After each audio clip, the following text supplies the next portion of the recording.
The main focus of this project is to create an opportunity for students to read at home. That's kind of the impetus for this project, is how do I help create materials, in particular children's books that can be used to help advance and kind of revitalize these Alaska Native languages. As a team, we are working together in creating books. And the fact that it's got the Q instead of the K is really good, because that's the difference between describing a person versus describing the language. Both digital and hard copies, so that we can distribute them to preschool and kindergarten classrooms. The Selkregg Award has allowed me to expand the library in the electronic form with a lot of different languages. But the other thing that it's been really helpful in is it's allowed me to create paper copy books.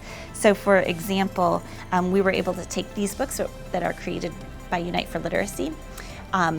These are the same books that are in the electronic library, but we've been able to take them and add both the native language and the English language here. This is really important for two reasons. So one is, if you go to the Unite for Literacy website, you'll see that you can hear the native language, but you don't actually get to see it written out. You only see English. So it's great for the oral language, it's great for them to learn it and be able to speak it, but ideally you want kids to be able to read it as well. The second reason that you want to have books that are concrete and in paper form is because we have a lot of families who are out, particularly in rural Alaska, who don't have access to the internet. The Headstart in Chevak is looking for these books so that they have them in their library, that kids can use them, they can be sent home, they can come back, and it really creates a nice bond between the families without having to worry about those families who don't have internet access.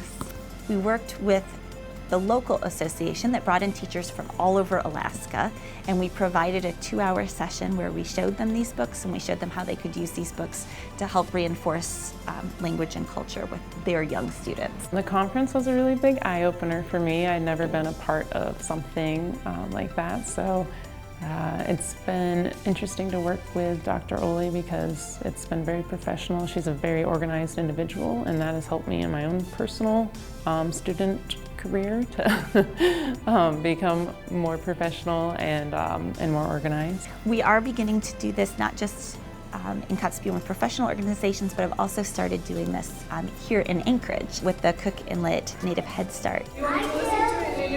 I've worked with their teachers, I've showed them the books and how they might use them, and at this point now we're beginning to look at how the teachers are going to implement them in their classroom, which is really exciting for me. You know, it's one thing to make the books, it's another to see them in action, seeing kids use them, see teachers use them. So I'm excited to see what kind of results come out with that type of work. I am an Asian American. My mom and my dad are from Korea. And so growing up with them, I read a lot in my native language. And to me, that was really special.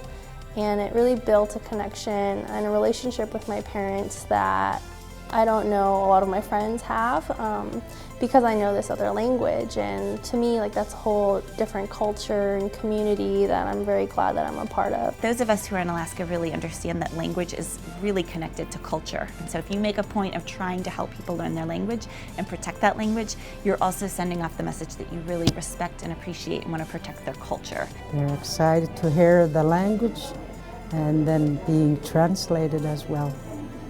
And that younger teachers are able to learn from it as well, from reading the books to them. That means the language is going to keep going and not going to stop.